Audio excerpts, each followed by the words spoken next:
Good morning class. आज हम depreciation chapter के लेक्चर 4 में कुछ क्वेश्चंस की प्रैक्टिस करेंगे। Illustration number 4 T S. ग्रेवाल।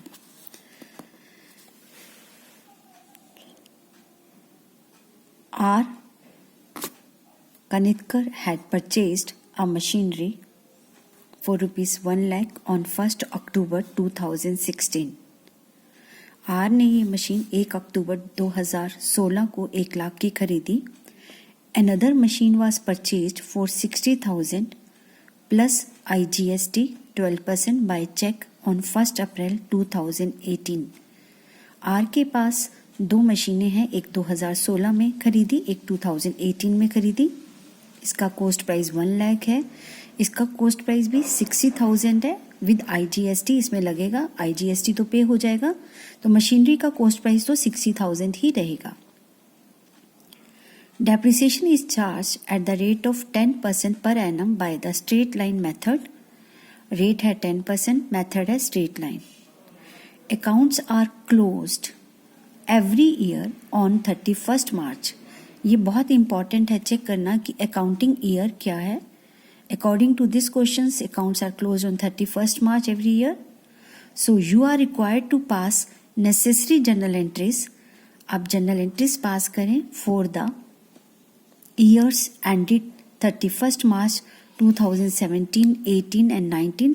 3 सालों की आपको एंट्रीज भी करनी है, करके दिखानी है।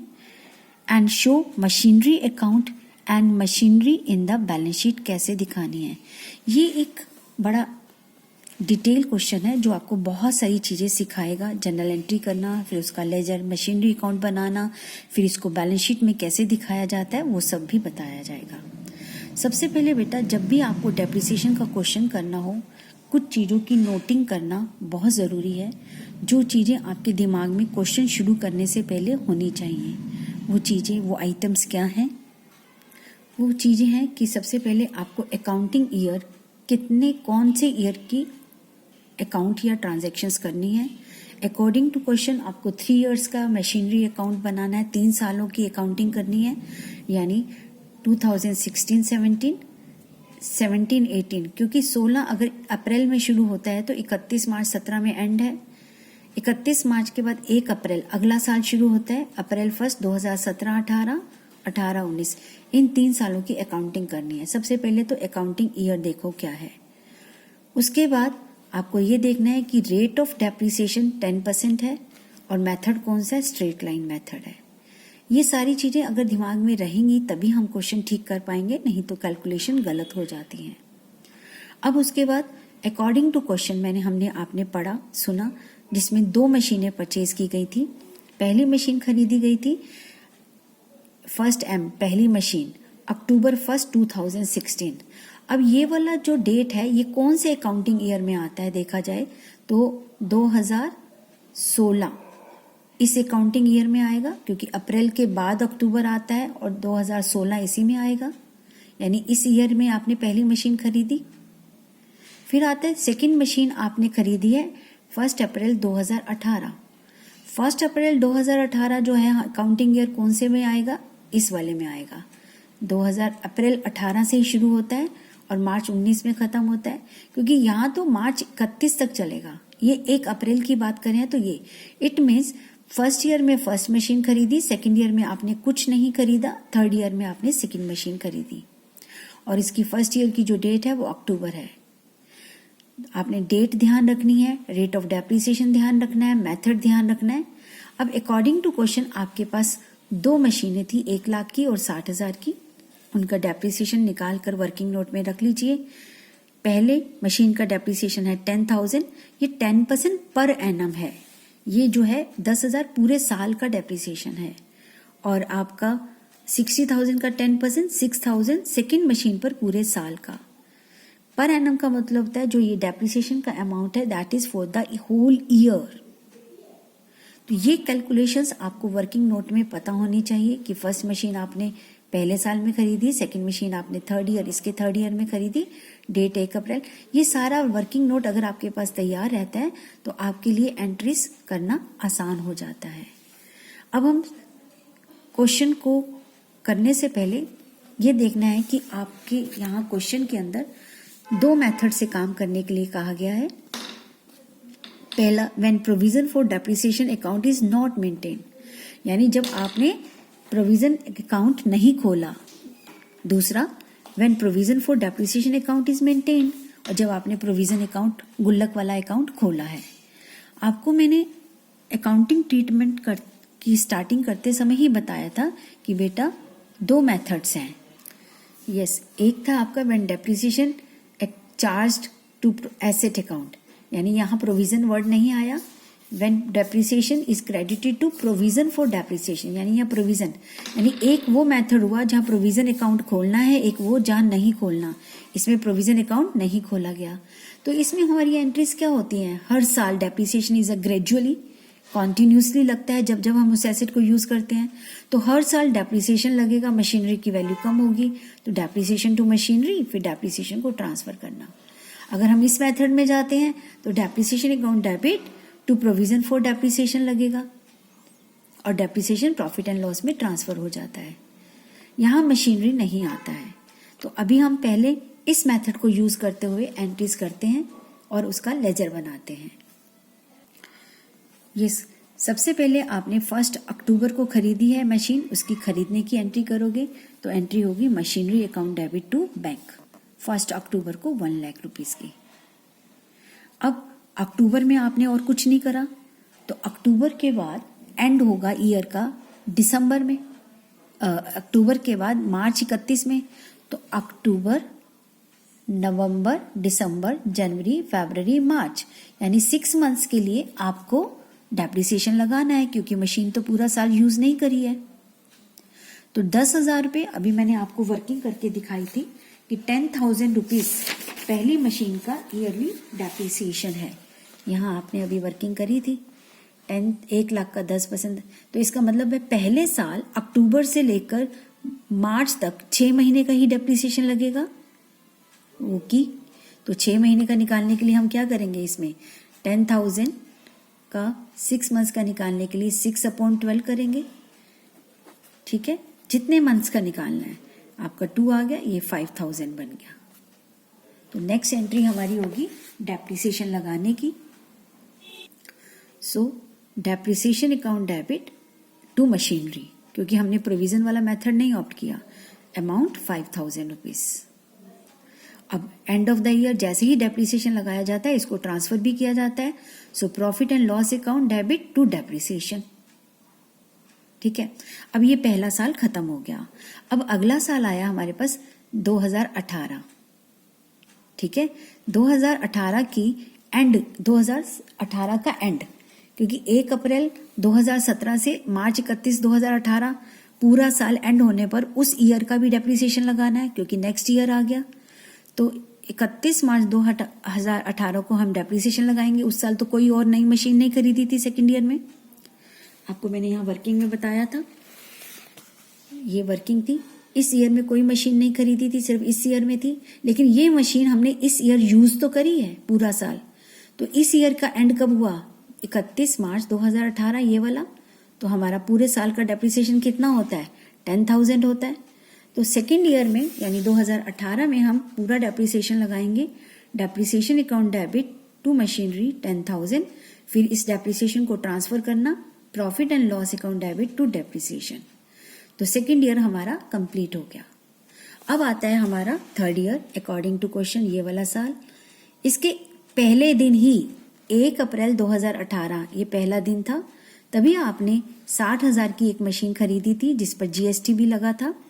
तो पहले तो मशीन खरीदने की एंट्री करो, मशीनरी अकाउंट डेबिट।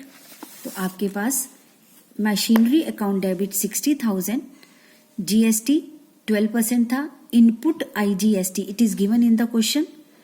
तो machinery account debit input IGST account debit to bank, खरीदने की एंट्री हो गई। अब क्योंकि ये 1 अप्रैल को खरीदी थी बेटा, तो इसके ऊपर डेप्रिसिएशन पूरे साल का ही लगेगा, मार्च 31, 2019 में। तो अब आ गया आपका नेक्स्ट 31 मार्च 2019 डेप्रिसिएशन अकाउंट डेबिट। अब यहां पर अगर हम आए तो हमारे पास 2 मशीनें हैं, एक मशीन 1 जो शुरू में खरीदी थी उसका 10,000 का डेप्रिसिएशन, और दूसरी मशीन भी हमने साल के शुरू में ही खरीद ली तो उसका डेप्रिसिएशन। तो हमारा जो टोटल डेप्रिसिएशन बेटा बनेगा वो बनेगा 16,000, क्योंकि मशीन 1 भी यूज में है, मशीन 2 भी, तो दोनों मिला के आपका डेप्रिसिएशन कितना बना 16,000, 16,000।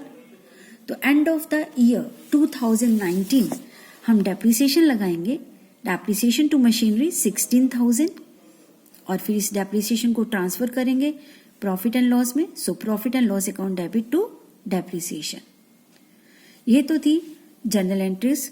सिंपल याद रखो, 2 ही जर्नल एंट्रीज हैं जो हर साल करनी है, और खरीदने पर खरीदने की, बेचने पर बेचने की करनी है। अब क्वेश्चन में ये कहा गया कि आप जर्नल एंट्रीज के साथ साथ when provision for depreciation account is not maintain, इस मेथड के अंदर आपको जर्नल एंट्रीज भी करनी है और मशीनरी अकाउंट भी बनाना है, और इसे बैलेंस शीट में हर साल कैसे दिखाओगे वो भी बताना है। तो जर्नल एंट्रीज आपने सीख ली। अब हमने ये देखना है कि अगर हमें मशीनरी अकाउंट का लेजर बनाने को आएगा तो कैसे बनाया जाएगा। जैसे सिंपल लेजर बनाते हैं, date, particulars, journal folio, amount, date, particulars, ये सारे कॉलम बन गए।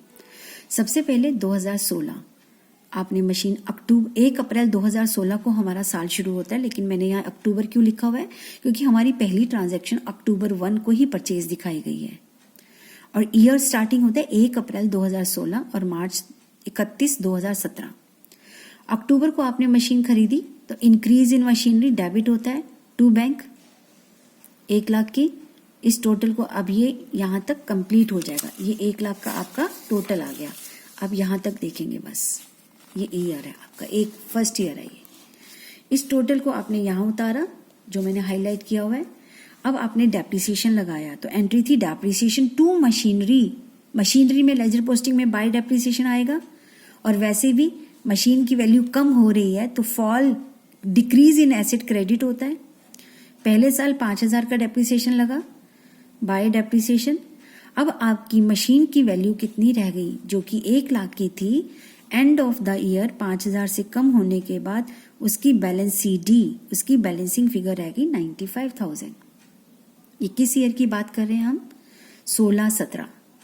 अब इसके बाद हमारा अगला साल आ जाता है 17-18, यानी 1 अप्रैल 2017 को to balance BD, B/D, balance brought down. पिछले साल की जो मशीन थी 95,000 की, मैंने एरो भी बनाया है, ये बैलेंस यहां उतार लिया गया। अब इस साल तो हमने कोई और नई मशीन नहीं खरीदी, इसलिए कोई जर्नल एंट्री नहीं आएगी। इसका टोटल किया, इस टोटल को यहां उतारा, इसमें से आपने अब इसकी वैल्यू कितनी रह गई। इस साल यही मशीन आपने फिर से यूज करी थी, और वर्किंग नोट में मैंने आपको बताया था कि 1 लाख का 10% 10,000 डेप्रिसिएशन लगना है हर साल, क्योंकि ये मशीन पूरे साल यूज करी है तो इस साल पूरा 10,000 लगा, जबकि पहले साल हमने 6 महीने यूज करी थी तो 6 महीने के हिसाब से 5,000 लगा। ठीक है, तो 10,000 डेप्रिसिएशन लगा। अब जो ये 95,000 था, इसमें से 10,000 इसकी वैल्यू सेकेंड ईयर में और कम हो गई। अब इस एसेट की वैल्यू रह गई 85,000 2017-18 के बाद। अब 18 और 19 अगला साल आया आपका। 18 में फिर यही मशीन जो 85,000 का बैलेंस था, देखो बेटा जो ये बैलेंस CD है 85,000, ये ब्रॉट डाउन हो गया 85, सेम फिगर। ठीक है, और इसे लिखेंगे टू बैलेंस BD, यानी पिछले साल की मशीन की वैल्यू अप्रैल 2018 के स्टार्टिंग में 85,000 थी, जो कि पहली मशीन है। और इसी साल हमने एक और मशीन खरीदी टू बैंक 60,000 की। अब हमारे पास दोनों का मिला के टोटल कितने की मशीन हो गई, 1,45,000 की। अब हमें 1,45,000 यहां लिखा। अब हमारे पास 2 मशीनें हैं, दोनों मशीनों के ऊपर डेप्रिसिएशन लगेगा। पहली मशीन का डेप्रिसिएशन 10,000 है, आप जानते हैं। दूसरी मशीन का डेप्रिसिएशन 6,000 है, ये भी हमने निकाला, और ये पूरा साल इस्तेमाल करी है दूसरी भी, क्योंकि 1 अप्रैल को खरीद ली थी। तो टोटल डेप्रिसिएशन कितना आया आपका 16,000। तो जो मशीनें बच गई, मशीन 1 और मशीन 2, मशीन 1 की वैल्यू थी 85,000, उसमें से उसकी 10,000 की वैल्यू और कम हो गई तो वो 75,000 रह गई। मशीन 2 जिसकी वैल्यू 60,000 थी उसकी वैल्यू 6,000 से कम हो गई 54,000। इन दोनों का अगर हम टोटल करें तो इन दोनों का टोटल, दो मशीनों का बैलेंस हमारा 1,29,000 रह गया। और यही बैलेंस अगले साल 2019-20 में ब्रोड डाउन हो जाएगा 1,29,000। तो इस तरह से हमारा मशीनरी अकाउंट बनाया जाता है। ठीक है। और अब कहा जाए कि डेप्रिसिएशन अकाउंट बनाइए, तो डेप्रिसिएशन अकाउंट की तो एक ही जर्नल एंट्री है हर साल, डेप्रिसिएशन टू मशीनरी, फिर profit and loss to depreciation, 2 entries होती हैं। क्या एंट्री हुई? Depreciation to machinery. तो डेप्रिसिएशन अकाउंट में टू मशीनरी आया 5,000 और ये 5,000 हमने साथ के साथ कहाँ ट्रांसफर किया? प्रॉफिट एंड लॉस में। तो अप्रैल 16-17 के मार्च में बाय प्रॉफिट एंड लॉस। तो इसका कोई बैलेंस नहीं बचता है डेप्रिसिएशन में। ये खर्चा हर साल लगता है और हर साल प्रॉफिट एंड लॉस में चला जाता है। तो डेप्रिसिएशन का तो कोई बैलेंस नहीं है। जितना भी लगा, सेकेंड ईयर में 10,000 लगा to machinery, by profit and loss 10,000, बराबर कोई बैलेंस नहीं। थर्ड ईयर में 2 मशीनों का टोटल मिला के 16,000 लगा, थर्ड ईयर में आपने प्रॉफिट एंड लॉस में डाल दिया, कोई बैलेंस नहीं। तो डेप्रिसिएशन लेजर का जो कोई बैलेंस नहीं निकलता, साथ के साथ उस एक्सपेंसेस को हम प्रॉफिट एंड लॉस अकाउंट में ट्रांसफर कर देते हैं। अब क्वेश्चन में ये कहा गया कि बैलेंस शीट जो होती है हर साल बनती है। अब इन्होंने यहाँ पर अलग अलग ना बनाकर ये लिखा है बैलेंस शीट एक्सट्रैक्ट। एक्सट्रैक्ट का मतलब होता है एक आपको पार्ट दिखा रहे हैं, पूरी बैलेंस शीट नहीं बना रहे हैं। इनका ये कहना है कि अगर आपको 2016-17 की बैलेंस शीट बनानी पड़ती तो आप बैलेंस शीट में कितना दिखाते? पहली मशीन 1 लाख, उसमें से 5,000 माइनस करके 95,000 दिखाते। और 2000 अगला साल जब आता तो कितना दिखाते? 95,000 था, उसमें से 10,000 माइनस करके 85 आ जाती वैल्यू। यानी 17 में उस मशीन की वैल्यू इतनी रह गई, एंड ऑफ 2018 में उसकी वैल्यू इतनी रह गई, और 2019 के एंड में इस मशीन की वैल्यू जो थी 85,000 और नई मशीन खरीदी, फिर उन दोनों का टोटल, उसमें से डेप्रिसिएशन माइनस किया तो आपकी 1,29,000। यानी जो ईयर के एंड वाले बैलेंस होते हैं, 17 का एंड, अगर आपने मशीन इसका एंड इसका एंड, यानी आप अगर ये मशीनरी अकाउंट देखते हैं तो इसका जो क्लोजिंग बैलेंस था वो क्लोजिंग बैलेंस शीट में जाएगा इस ईयर की। इस ईयर की बैलेंस शीट में ये वाला बैलेंस जाएगा आपका। इस ईयर की बैलेंस शीट 18-19 की बैलेंस शीट में 1,29,000 का बैलेंस जाएगा। तो जो क्लोजिंग बैलेंस बचता है वही उस साल की बैलेंस शीट में दिखाया जाता है। ये था हमारा मशीनरी अकाउंट, डेप्रिसिएशन अकाउंट, और इन फिगर्स को बैलेंस शीट में कैसे दिखाया जाता है जब प्रोविजन फॉर डेप्रिसिएशन अकाउंट नहीं बनाया जाए। इसी क्वेश्चन को बेटा जब प्रोविजन फॉर डेप्रिसिएशन अकाउंट बनाना है, यानी इसी क्वेश्चन को, सेम फिगर्स को लेते हुए इस मेथड से अगर क्वेश्चन करना पड़े तो उसको कैसे करेंगे वो मैं आपको नेक्स्ट वीडियो में बताती हूँ। ठीक है। इस क्वेश्चन को आप पहले देखें, समझें, अपने आप प्रैक्टिस करें, फिर खुद करके देखें, और सेकंड मेथड नेक्स्ट वीडियो में देखते हैं। थैंक यू बेटा।